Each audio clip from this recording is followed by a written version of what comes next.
The sixth graders of Woodmore Elementary, part of the Woodmore Local School District, wish to thank the friends of this broadcast for their generous local support of this edition of News 6.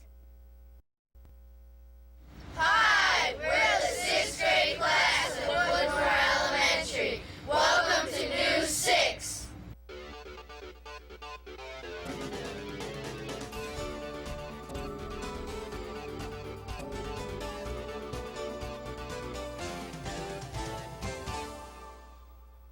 Welcome to this week's edition of News 6. Today's program is brought to you by the 6th grade class, Woodmore Elementary.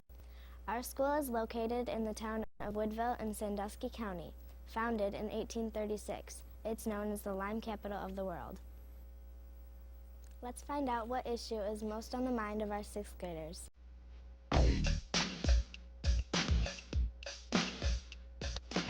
Do you think students should have laptop computers to use in the classroom? No, I do not think the students should have laptop computers because you don't know what they're clicking onto or what sites they're in. Yes, I think students should have laptop computers at school where they can look up information they're studying at school. So they could be more organized and it would be something to look forward to. So you can look up the answer to the problem. No, I don't think that students should have laptop computers in their classroom because when teachers are teaching, students could be doing something else. I think students should have laptop computers, then they could have helpful materials on the laptops. Welcome to Woodmore Elementary, home of the Wildcats. This is the office where the principal works. This is the computer lab where we learn to type.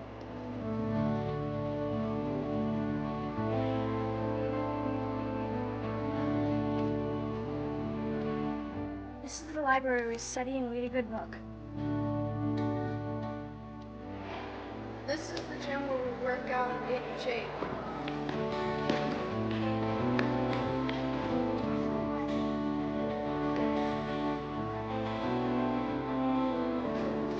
This is the lunchroom where we eat our well-balanced meal.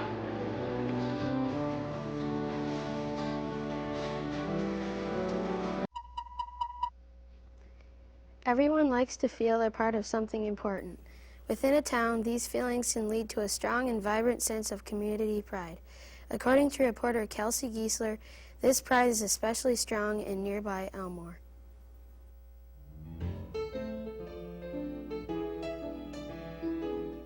Hi, I'm Kelsey Giesler. A lot has happened in my community in the last 150 years. We get to glimpse a part of that by celebrating the Village of Elmore Sesquicentennial. Betty Miller is coordinator of the Sesquicentennial Committee. The Elmore Sesquicentennial is 150 years of Elmore's existence. The events that took place are a wonderful art show of the artist in Elmore. We had the Portage River Festival for 2 days, and we have a monument in place for the time capsule at the south end of the depot. The time capsule has everyone excited. The time capsule will be open 50 years from now in 2051. The village of Elmore actually sprung up in the middle of a swamp. There are several versions of how Elmore got their name. There was a man named Moore, and he said hell a lot, so they said Elmore. And another one that makes more sense is when the people came from Vermont, they brought the name Elmore with them. The Elmore bicycle was made at the Elmore Manufacturing Company by a father and his 2 sons. And it caught on so fast that they had to enlarge. Well, they couldn't find a place to enlarge here, so they moved to Clyde, Ohio, and kept the Elmore Manufacturing name. Mrs. Miller's committee has created some unique and cool things to add to the celebration. Articles that have been sold was an Afghan and a pen. They call it a floating pen.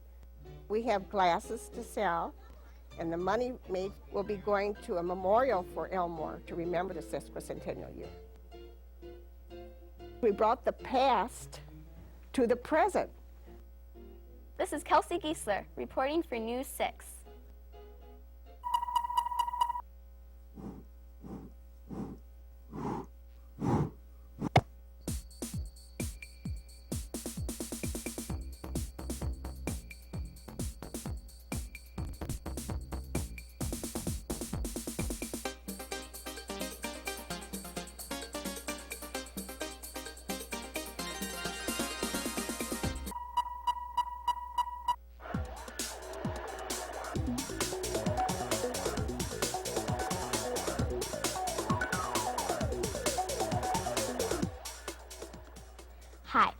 Sammy Keller with this week's News 6 review.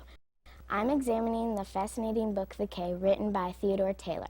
Philip, an 11-year-old blind boy, finds himself on a deserted K with Timothy, an 80-year-old black man. A K is a small, low island. Both endure many hardships while waiting to be rescued. The book is quite adventurous and thought-provoking. I give it 5 popcorn bags thumbs up. For News 6 Review, I'm Sammy Keller. People all over the country are fascinated with the Civil War. Some of us do more than just read about it. Sarah Nikavage reports upon a man who is living this fascination.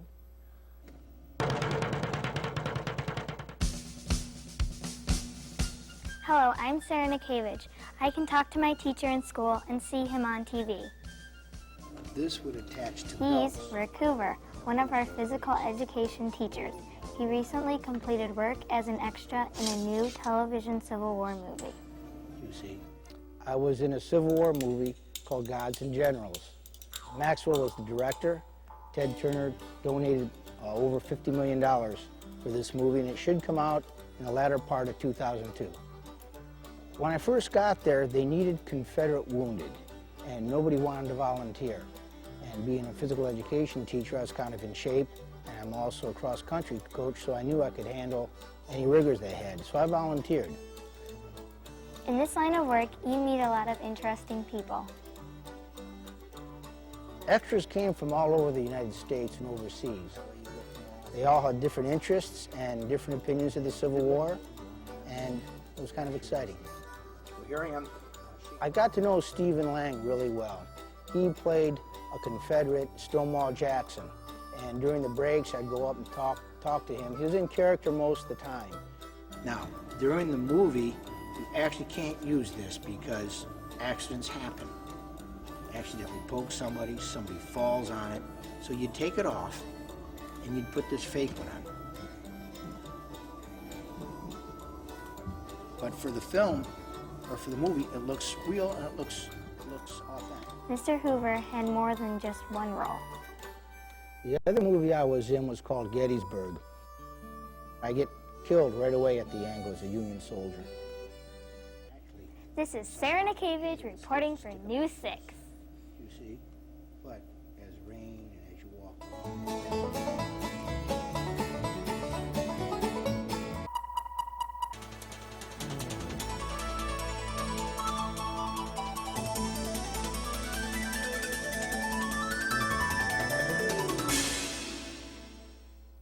On October 5th, the New Cleveland Middle School presented Spirit of America. This program was presented to the public to show our patriotism and loyalty to our United States of America.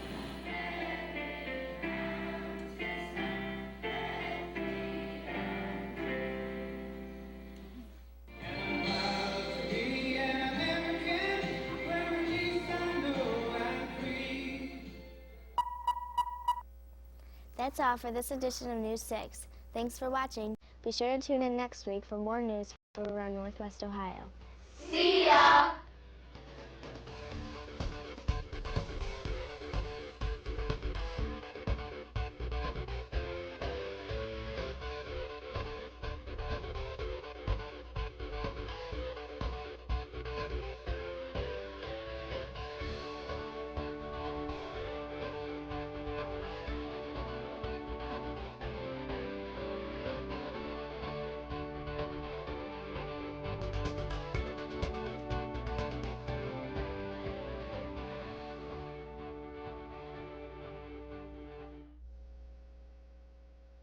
The 6th graders of Woodmore Elementary, part of the Woodmore Local School District, wish to thank the friends of this broadcast for their generous local support of this edition of News 6.